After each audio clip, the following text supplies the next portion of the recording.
नमस्कार मंडळी. तर बघून समजलंच असेल तुम्हाला की मी आज कोणती रेसिपी बनवणार आहे.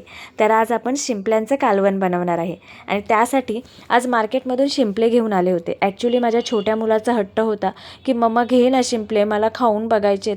तर म्हटलं चला, आणि ते शिंपल्या घेऊन आल्यात. 100 रुपयाच्या शिंपल्या मिळाल्या होत्या. घरी आणल्यावर स्वच्छ धुवून घ्यायचे आहेत. पहिल्या ते आपल्याला 2-3 पाण्यातून चांगले स्वच्छ धुवून घ्यायचे आहेत, कारण त्याला रेती लागलेली असते, ती रेती सगळी निघाली पाहिजे. ते स्वच्छ धुवून घेतल्यानंतर आपल्याला एका भांड्यामध्ये त्या शिंपल्या घ्यायच्या आहेत. आपल्याला पाणी त्यामध्ये घालायचं नाही आहे आणि गॅसवर डायरेक्ट ठेवायचं आहे.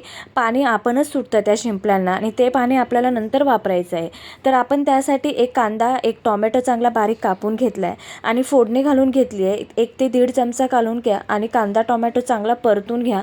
चांगला कांदा टोमॅटो लालसर झाला की कढीपत्ताही त्यामध्ये टाकून घ्या. कढीपत्ता पण चांगला छान झाला भाजला की आतमध्ये आपण थोडेसे आलं लसूण टाकणार आहोत. आलं लसूण पण चांगलं भाजून घेतलं ना की त्यामध्ये थोडीशी हळद आणि मसाला मी घरातलाच वापरला, मालवणी मसाला वापरला आहे. तुमच्याकडे जो मसाला आहे तो तुम्ही टाकून घेऊ शकता.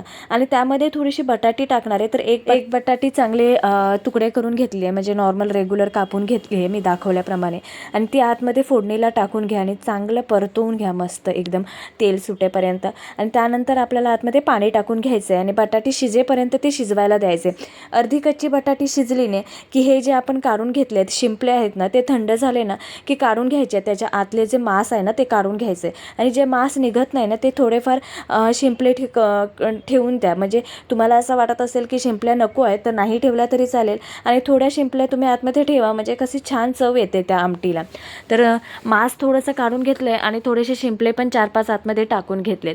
ते शिंपल्यातले जे मांस आहे ना ते खायला थोडी मजा येते, त्यासाठी 4-5 शिंपले मी टाकलेत आतमध्ये. तुम्ही थोडे जास्त शिंपल्या ठेवल्या तरी चालेल. तर ते पण टाकून घ्यायचं आहे आणि ते पण चांगलं शिजवून घ्यायचं आहे आपल्याला थोडा वेळ. आणि त्यानंतर वाटण केलं आहे मी. वाटणची रेसिपी माझ्या चॅनलवर अपलोड केली आहे, तुम्ही जाऊन बघू शकता. जास्त काही नाही, थोडासा कांदा आणि ओलं खोबऱ्याचं वाटण आहे. रेग्युलर जे मालवणी लोकांचं वाटण असतं तेच वाटण आहे. ते वाटण थोडंसंच घ्यायचं आहे आपल्याला आणि ते मिक्सरला लावून घेतलं आहे आणि ती आतमध्ये टाकून घेतले. 2-3 कोकम टाकून घ्यायचे आहेत आणि चांगली उकळ आणून घ्यायची आहे. त्याबरोबर मी बाकी मच्छी पण केली होती, तर खूप टेस्टी लागतं. एकदा नक्की करून पहा.